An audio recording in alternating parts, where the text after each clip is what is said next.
चलो एक और क्वेश्चन बनाते हैं, कोलिजन का क्वेश्चन और स्प्रिंग का क्वेश्चन। कोलिजन स्प्रिंग जितना ज्यादा प्रैक्टिस करते हो तुम्ही को फायदा होगा। बाकी चीज प्रूफिंग पढ़ो, थ्योरी बनाओ, नोट्स बनाओ, अच्छी बात है।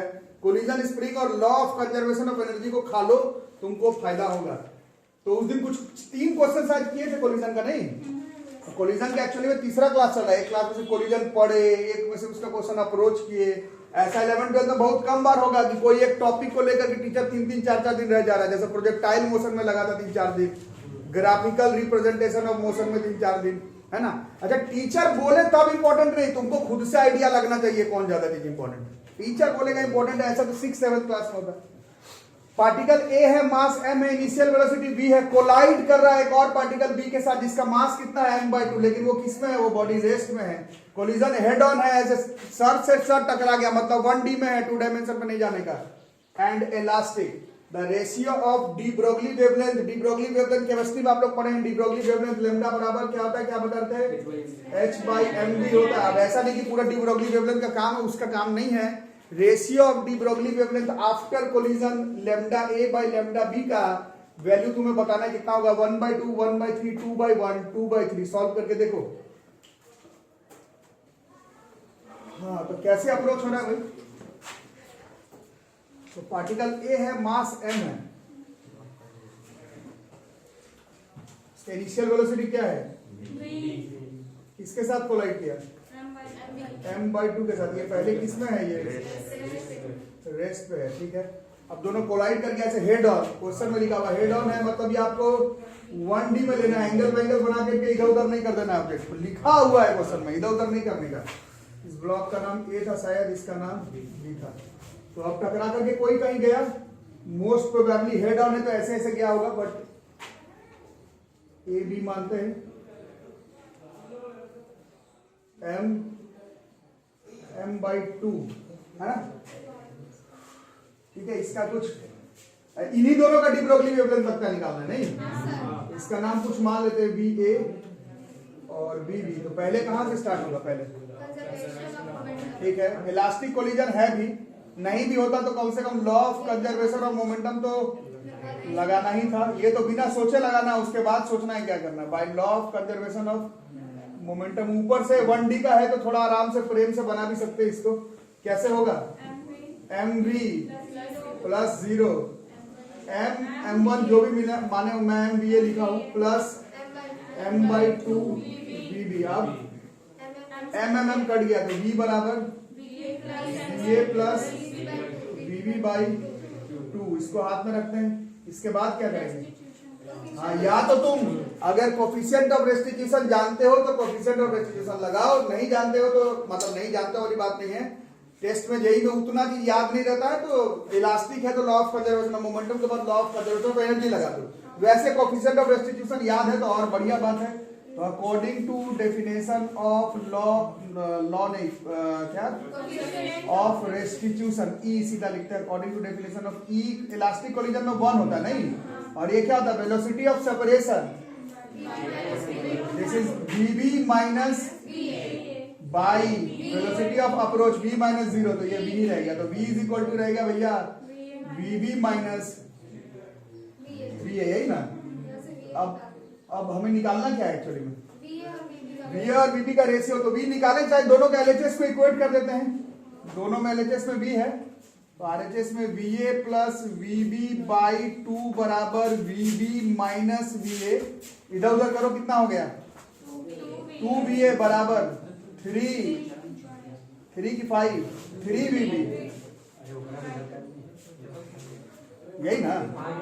थोड़ा शांत रहो। 2VA बराबर कितना हो गया? VB में VB/2 जोड़ेंगे तो 3VB/2 हो जाएगा। ओके, तो इससे VA बराबर कितना हो गया? This is 3VB/4। अब निकालना क्या था? अरे थोड़ा मूवमेंट बंद करो यार, ऐसे ही। अब डी ब्रोगली वेवलेंथ का रेशियो निकालना। डी ब्रोगली वेवलेंथ केमिस्ट्री में आप लोग अभी पढ़े हैं, फिजिक्स में अभी नहीं पढ़े हैं। फिजिक्स में अभी नहीं पढ़े, और थोड़ा साइड हो जाओ। फिजिक्स में अभी नहीं पढ़े हैं, फिजिक्स में अभी नहीं पढ़े हैं, क्योंकि ये 12th फिजिक्स में पढ़ना है। बट केमिस्ट्री में हमने पढ़ा है डी ब्रोगली वेवलेंथ, केमिस्ट्री में पढ़ा है। काम है नहीं, बस आंसर निकालना है। डी ब्रोगली वेवलेंथ का रेशियो निकालना है, lambda a by lambda b निकालना है भाई। लैम्डा बराबर क्या होता है? h/mv होता है। तो h बाई एम ए का लेना है और वी ए का लेना नहीं, बाई एच बाई इसका मास भैया एम बाई 2 था, यूज किए हो क्या v, this is v b, ये कट जाएगा, एम से एम कट जाएगा। अब बताओ कितना हो गया,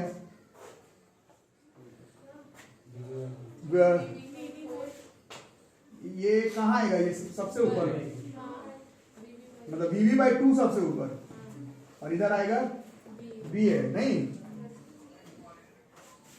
अरे कौन बात कर रहा है।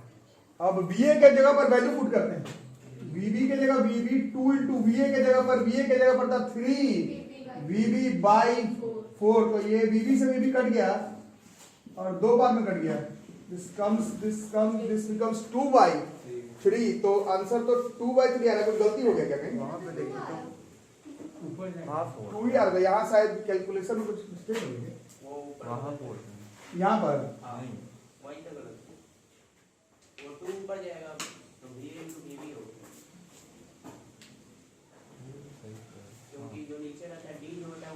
हाँ, तो डी में मेरा बीबी बाई 2 है ना, यहाँ पर इधर, हाँ इधर हो सकता है गलती हो, उधर सही है,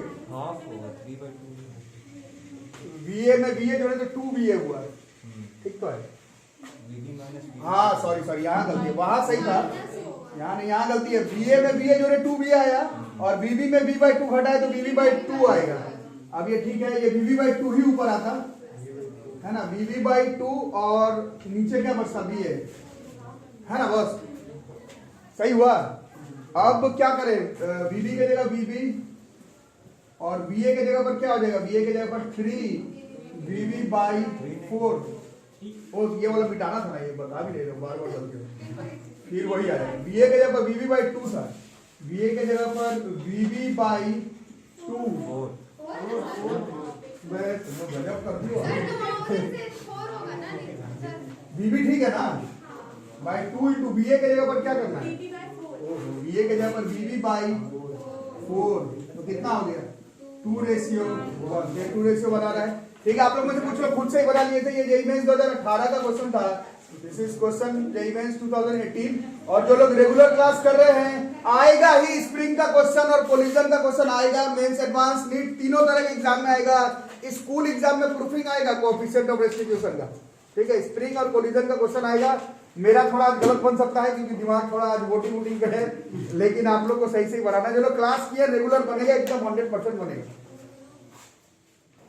तो नेक्स्ट क्वेश्चन देखते हैं, अब पार्टिकल ए है, मास m1 है, मूव किस वेलोसिटी से कर रहा है बॉस, मूव कर रहा है किस वेलोसिटी से, √3i cap plus j cap metre पर सेकंड। तो ऐसा क्वेश्चन परसों में बताया था, वेक्टर ही फॉर्म में बनाने में फायदा है, ऐसे अगर आपको वेक्टर का सारा रूल क्लियर है, रिजल्टेंट निकाल सकते हो ठीक से, तो बिना वेक्टर के भी बना सकते हो, बट वेक्टर से शायद आसान पड़ेगा, देखेंगे करके।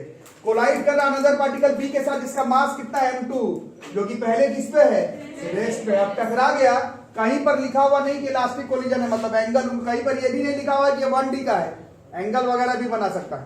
आगे कह रहा है, let v1 and v2 be the velocities of particles a and b after collision respectively, ठीक है। अब यहां पर दे रहा पहले m1 जो है वो 2m2 है, एंड आफ्टर कोलिजन v1 का वैल्यू तुमको दे रहा है i cap plus √3j cap metre पर सेकंड है, then the angle between v1 vector and v2 vector, टकराने के बाद जो v1 v2 होगा उसके बीच का एंगल पूछ रहा है कितना होगा, ठीक है।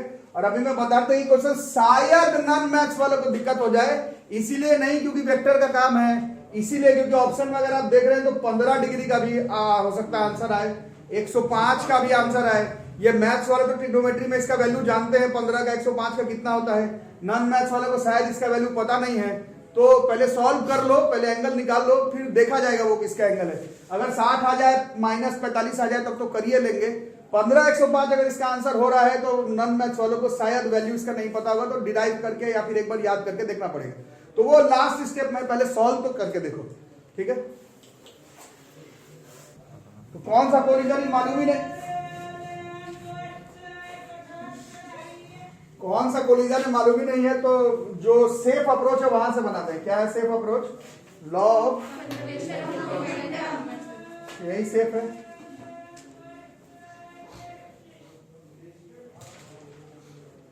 और एंगल वैंगल का पता नहीं चल रहा तो वेक्टर ही फॉर्म में बना देते हैं, ठीक है। इसीलिए थोड़ा वेक्टर वगैरह का नॉलेज होना बहुत जरूरी है। अब मैथ्स वालों को वेक्टर का नॉलेज तो होते रहता है, नॉन मैथ्स वाले को जो मैथमेटिकल टूल्स में जितना वेक्टर पढ़ाएगा उसी में सीखना पड़ेगा, ठीक है।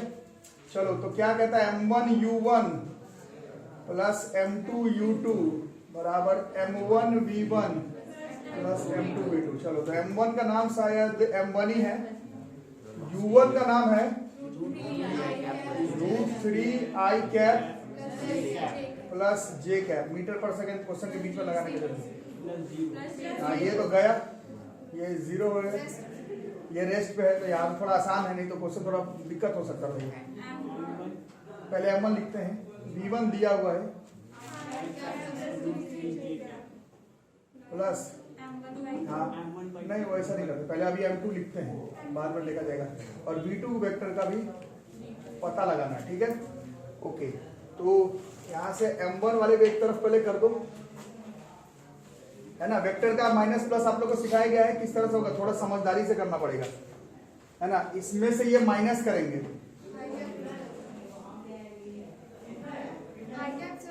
हाँ आई कैप से आई कैप माइनस होगा, तो आई कैप को रखते हैं सामने, इतना हल्ला हो रहा है इसमें थोड़ा दिक्कत है। आई कैप रहेगा सामने और m1 भी रहेगा शायद, है ना। अंदर कितना बचेगा, √3 - 1 है ना, और जे कैप से जे कैप माइनस होगा, बोलो m1 भी लिख लेते हैं, और 1 वो देखते हैं बाद में करते हैं, 1 माइनस √3 इतना ही ना, ये हो गया m2v2 वेक्टर, ठीक है। अब वही m1 को हटाने का सख्त जरूरत है, m1 को कॉमन रखते हैं और अंदर बचता है √3 - 1 I cap plus 1 minus √3 J cap is equal to, अब थोड़ा सोच लो m2 के जगह पर चेंज करना है या फिर m1 जो आसान लगेगा, m1 के जगह 2m2 शायद आसान रहेगा, शायद पता नहीं, सेम ही बात है, वैसा कोई बात नहीं। चलो यहीं पर लिख लो, तो यहीं पे लिख लो, m2 के जगह पर लिख लो m1/2 v2 वेक्टर, ये m1 कटना जरूरी था, ठीक है। अब बताओ v2 वेक्टर कितना हो गया भाई, v2 वेक्टर हो गया 2√3 - 2 आई कैप प्लस 2 - 2√3 जे कैप। यहां तक आ गए, ठीक है। अब यहां तक तो इस चैप्टर का कंसेप्ट था, इसके बाद अब आउट एंड आउट अब ये मैथ्स का क्वेश्चन है, और यही पर मैं बोला था वैसे इसके बाद वाला भी जो कंसेप्ट है ये भी नॉन मैथ्स वालों के लिए मुश्किल नहीं है, ये जब मैं वेक्टर पढ़ा रहा था तब सिखाया था, उसके बाद शायद दिक्कत हो। वेक्टर वेक्टर के बीच में एंगल निकालने का हजारों तरीका है, सबसे आसान तरीका यह है वेक्टर वेक्टर का बीच में एंगल निकालने का, a dot b, this is mod a mod b cos theta. सबसे आसान वेक्टर वेक्टर के बीच में एंगल निकालने का तरीका यही है, ठीक है। तो फिर a डॉट b, ठीक है, तो v1 डॉट v2 बराबर कितना हो जाएगा, this is v1 vector v2 vector cos theta, यही ना। चलो v1 से v2, अब मल्टीप्लाई की बारी आ गई भाई, थोड़ा सा मुश्किल होगा। v1 और v2 का डॉट करना है, थोड़ा तुम लोगों को करना है, v1 और v2 का डॉट प्रोडक्ट समझाएगा, डॉट कैसे होता था, आई से आई, जे से जे, थोड़ा मुश्किल है, इसको थोड़ा ध्यान से करना पड़ेगा। देखा गया, हाँ भाई, तो डॉट पर v1 डॉट v2, डॉट तो आता है सबको करने, v1 से v2 का डॉट आई से केवल आई वाला होगा, v1 का मॉडुलस निकाल करके रखें, और v2 का मॉडुलस निकालने पर कितना आ रहा है, v2 का मॉडुलस निकालने पर कितना आ रहा था, 4 रूट के अंदर, तो यहां चलते हैं v1 डॉट v2 कितना आता है, ये वाला, दिस इज 4, और ये v1 का मॉड 2, फिर इसका 4 इंटू फिर रूट के अंदर 2 माइनस इंटू कॉस थीटा। अब बताओ कितना हो गया, दिस इज 4√3 माइनस 8 है, थोड़ा टफ हो गया, this is 8 into 2 minus √3 cos theta, तो थोड़ा टफ है। 4 कॉमन ले लेते, चलो 4 को कॉमन ले लेते हैं, तब बताओ कॉस थीटा बराबर कितना हो गया, 4 कॉमन ले लिए, तो √3 minus 2 by 2 minus √3, rationalise √3 minus 2/2 into 2 minus √3। तो इतना चीज तो हमें मालूम चल रहा है कि ये 60 का वैल्यू तो है नहीं, -45 भी नहीं है, ये 105 और 15 में से ही कुछ हो सकता है ना। तो what we need is a bit of rationalisation. लेकिन रूट के अंदर रूट आ रहा है, कैसे रेशनलाइज करोगे? ये 2 माइनस √3 सही किए थे तुम लोग? रूट के अंदर रूट रेशनलाइज, ठीक है। देखो मुझे पूरा आंसर हमारा मैच नहीं कर रहा है इसमें से। अभी आप लोग जो लोग वीडियो के थ्रू देख रहे हैं खुद से भी ट्राई करेंगे सॉल्व करने का। हम लोग जब पूरा आंसर जब आ नहीं रहा है तो यहाँ पर कितने देर फंसे रहेंगे। हम लोग थोड़ा सा इसमें कॉमन सेंस लगा करके आंसर मारने वाले हैं, ठीक है। कॉमन सेंस क्या कहता है? cos 60 का वैल्यू कितना होता है? cos, वो तो नहीं आ रहा है यहाँ पर। cos 15 डिग्री का वैल्यू कुछ होता है, cos 15 का वैल्यू कुछ होता है, लेकिन वो पॉजिटिव होता है। फर्स्ट क्वाड्रेंट मैथ्स में आप लोग पढ़े होंगे। तीसरा आंसर -45 दे रहा है। cos of minus theta class 11th में आप लोग पढ़े, cos of minus theta plus cos theta होता है। cos ऑफ माइनस थीटा भी प्लस में होता है। तो ये आंसर भी पॉजिटिव में आना चाहिए था, बट हमारा आंसर देखो क्या आ रहा है। √3 का वैल्यू होता है 1.73 -2, मतलब ये निगेटिव में आंसर आ रहा है अपना। अरे समझ में, cos का वैल्यू निगेटिव में आ रहा है। और ऑप्शन के हिसाब से जो डी नंबर है वो 105 है। 11th ट्रिग्नोमेट्री में हम लोग ने पढ़ा है cos 105 किस क्वाड्रेंट का क्वेश्चन है?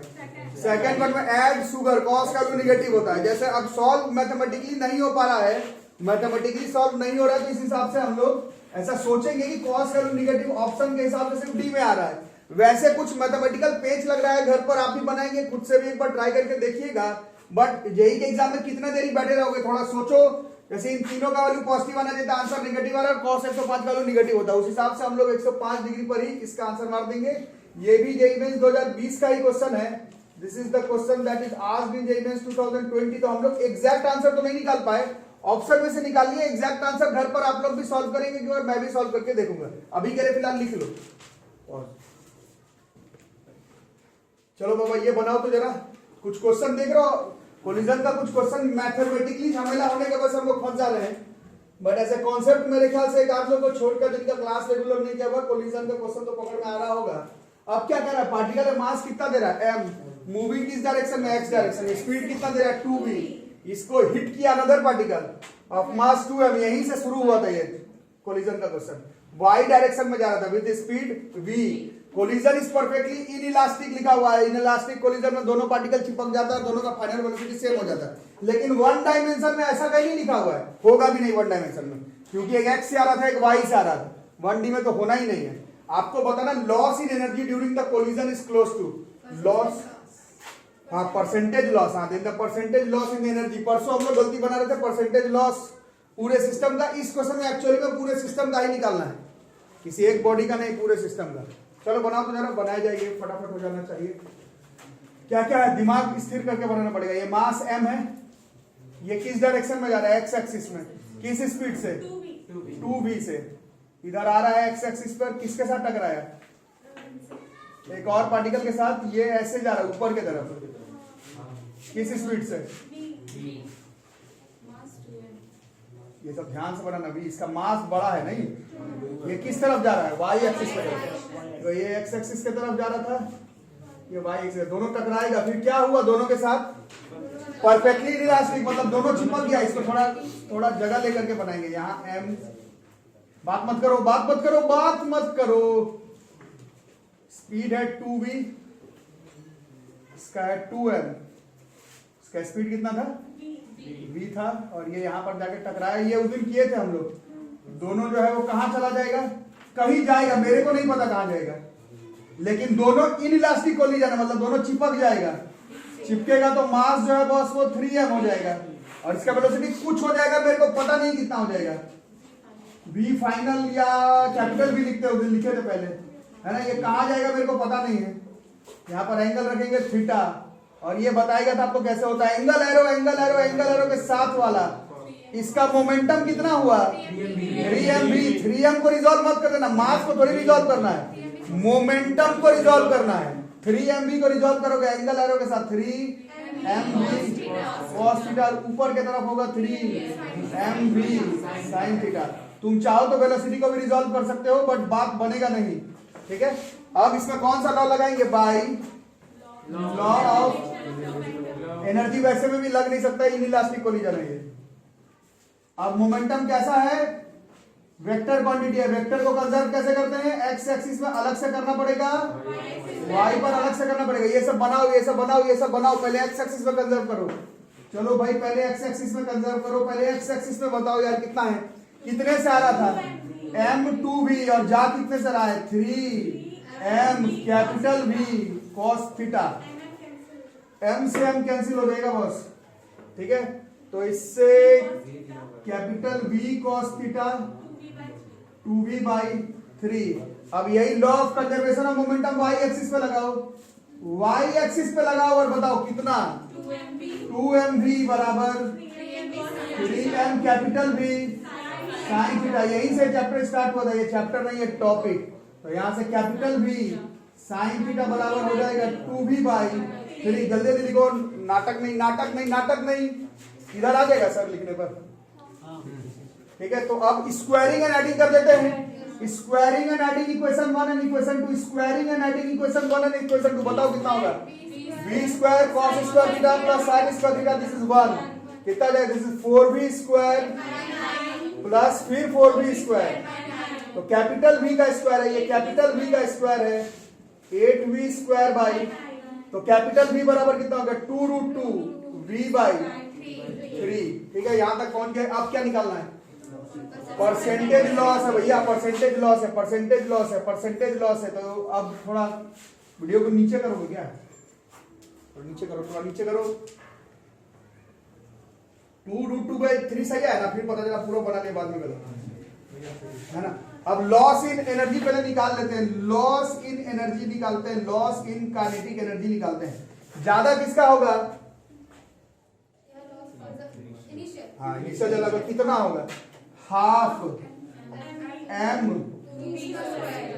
प्लस इसका भी तो होगा, एनर्जी तो स्केलर है बॉस, हाफ 2m, ये था initial kinetic energy, minus final kinetic energy कितना हो गया, हाफ 3m कैपिटल V का स्क्वायर, ठीक है। अब थोड़ा कैलकुलेशन करो, थोड़ा ध्यान से। हाफ हाफ हाफ कॉमन भी निकाल सकते हैं, काट भी सकते हैं। तो यहाँ पर v स्क्वायर की जगह पहले पुट करना पड़ेगा ना, फिर करना half m 4v square half 4m v square, oh sorry 2m into, सही हो रहा है ना, फिर माइनस 1/2 3m कैपिटल V का स्क्वायर ये वाला, या सीधा 8v स्क्वायर। अब बताओ यार, थोड़ा बताओ यार, थोड़ा बताओ क्या होगा, क्या हम लोग को आता तो हम लोग ट्यूशन आते, क्या बोल रहे आज कर दिए तुम, ऐसा बेशरम आता तो आज तक नहीं कोई। Half mv square common, half mv square common, half mv square common, चलो अंदर बताओ क्या होगा, 4m कैसे, 4 प्लस 2 6 माइनस,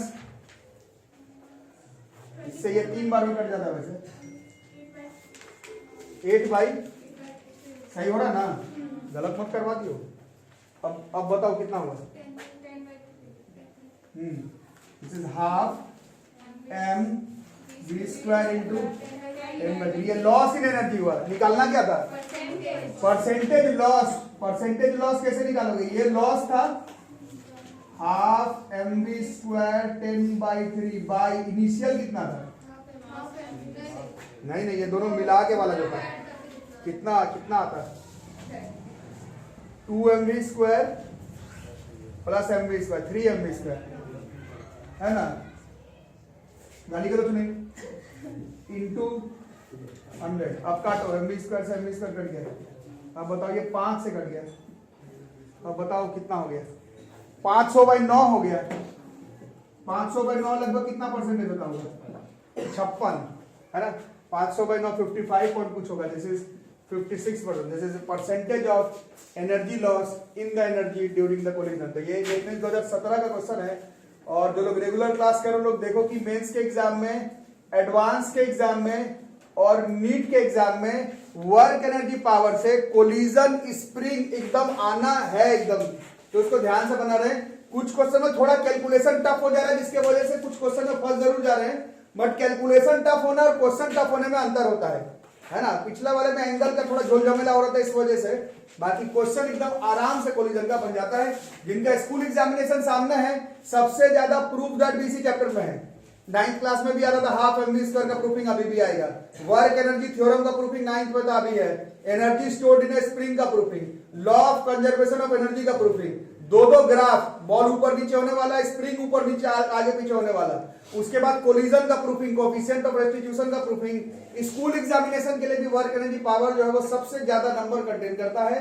और आपके स्कूल एग्जाम से मेरे को कोई लेना देना नहीं है। मेंस एडवांस नीट पे रख करके क्वेश्चन वर्क एनर्जी पावर का आएगा, उसमें भी स्प्रिंग और कोलिजन का क्वेश्चन आने का सबसे ज्यादा चांस है। ठीक है, तो एक क्लास और लेंगे वर्क एनर्जी पावर का, फिर ये चैप्टर खत्म। ठीक है, मिलता है अगले क्लास में, तब तक के लिए थैंक यू।